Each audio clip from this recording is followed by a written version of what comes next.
இந்த ரசகுல்லா இல்ல ரசகுல்லா, அத கையில எடுத்தா எப்படி ஜீரா டக்கு டக்கு டக்கு டக்குன்னு சுட்டுமோ அதே மாதிரி நீ பண்ண போற கேசரியில நெய் டக்கு டக்கு டக்கு டக்குன்னு சுட்டணும்.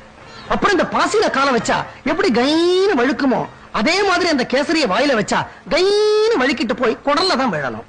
யார் குடல்ல? கண்ணம்மா, நான் என் பொண்டாட்டி கிட்ட பேசிக்கிட்டு இருக்கேன், நடுவுல நீ தலையிடாத. உங்க பொண்டாட்டி ஆகிறதுக்கு முன்னாடி இருந்தே நான் இந்த வீட்டுல வேலைக்கு சேர்ந்துட்டேன்.